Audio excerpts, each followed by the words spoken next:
just taken delivery of the Evolve Bikes eV1 kit. So this is what comes with it. You get the wheel, you get a charger, you get this battery, solid, made of metal. It's not made of plastic. It's pretty amazing actually for the price. It's quite chunky, heavy, you can feel it. So the motor control is built into this, which is amazing. And this is going to be the display, is my guess. So I just need to fit my tyre to this and then put this on the bike. So this is the bike that I'm installing it on. It's just some like old street bike that we found. Steel frames, probably from the 90s, I'd imagine. So the main problem for me is that the width between the back here is not actually wide enough for the motor. In fact, 5mm too narrow. But that's okay, so I'm just expanding it at the moment by using the original axle and just like undoing the threads on it until and just putting it right to the end of the thread is my guess, and hopefully that'll expand it enough. It needs to be about 5mm, but it takes a lot of stress to do that, and that's okay because it's made of steel, and I was advised that by Lloyd. Cool, so I managed to expand the dropouts by about 10mm, which is good. So now this fits in well. It may not be perfectly aligned, but this bike is not in that good condition anyway, so it's not a huge problem. We're not talking about like, you know, massive performance here. As long as it's mostly all right, we'll survive. So yeah, now we move on to putting the battery on, and I'm gonna put the cassette on there as well. I've got to buy one. Okay, so I have the cassette installed on the hub now. Finally, I was sent a spacer to be able to install a 7-speed, because this derailleur and I guess the gear levers are only designed for 7-speed on this bike, so that's helpful. And I'm just taping up the rim now, just making sure the inner tube doesn't go through the holes. Yeah, I'll put the tyre on and install the wheel properly. Okay, so wheel and tyre all installed. You can't really tell that it's electric unless you know what you're looking for. Obviously the wheel on the back looks newer than the front. It's really like this thing here is very, very discreet. So that's nice. I'm just about to mount the battery. So the battery is all installed. Very quickly wired the motor control up here. I'm not 100% sure on the wiring yet. So there's the pedal sensor, very simple. And when I turn the pedal, I'm pretty sure I can feel the motor going, because that's in like the highest gear. It didn't really take very much effort to move. Okay, cool, so it's now all done.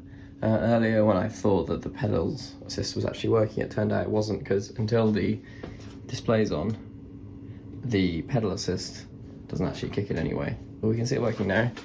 So if I turn the pedals, you can see it goes into maximum speed because there's no resistance. I actually messed up the positioning of the original magnets here. Lloyd helped sort that out. So for now they're just sort of taped up, but I'll find a better way of doing that. It's not a big deal. We're going to test it out now. Alright, so it all works.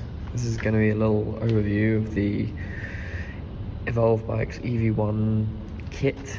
So as we can see, it's pretty discreet. It doesn't contain a load of wiring from the controller, because the controller's sort of built on board. I managed to kind of bundle everything that's needed mostly there. It's not perfect yet, but this is just a sort of initial start, and we'll just see how it goes. I've ridden it for a little bit, and the controller you can feel there is getting a little bit warm, but it's not too bad. So it comes with a display. This is really nice, really discreet as well. You can turn it off like that. As you can see, obviously the battery's on it, but I think if you were looking, just at first glance, you wouldn't necessarily know it's an e-bike. So I'm going to turn it on. You go for a little ride. The main thing about it is that it's very powerful, and I've actually turned it down onto like the minimum. Well, it's basically 15 kilometers an hour instead of 40, because if it was on 40, it was just impossible to impossible to, like, you know, control the speed, mostly because the pedal assist is just going off whether you're moving the cranks or not. So I use the brake, comes with like little brake sensors to ensure that, to like stop the thing from speeding me up more. But what I've got it on here is, you can see it sort of gets us quickly up to 15 kilometers an hour, and then now it's mostly me pedaling. It's actually what I prefer. I don't think I just want to keep going faster and faster. It's just nice to have that acceleration and deceleration. I mean, it's basically the cheapest one on the market for you know, for the quality. Like, you can get some cheaper kits, but they're not really like the same standards. You don't get a nice battery like this. It actually works by just this little key here that you put in that unlocks it, and then once it's unlocked you can just pull it out the side here, and then as you can see, I think if that was in a bike stand you probably wouldn't know it was an e-bike, especially as this is effectively like a recovered bike from the streets. This is, I mean, it's a really old frame, like I don't know if anyone would even know it's an e-bike. And so you can put this in your bag. It's made of aluminium. It's really quite heavy. It's got a USB port on it, which is nice, which means that you can charge stuff with it. There, that's the charge port, and then that's the USB port there. And then, yeah, you just slide back in, go sideways, and then lock it back on again. So what I'm going to do is I'm going to lock up my bike here and then take the battery upstairs with me. But anyway, eV1 is a legitimate kit. I am surprised there aren't many people buying this. It's a UK seller. He's really nice. Like, he dispatched it within a few days. It was like here within 2 days, like after ordering. It doesn't. He was helpful. He gave me diagnostics on how to, like, told me about whether I could expand this back bit here, which worked fine. And yeah, thanks for watching, and I'll put a link in the description to the kit.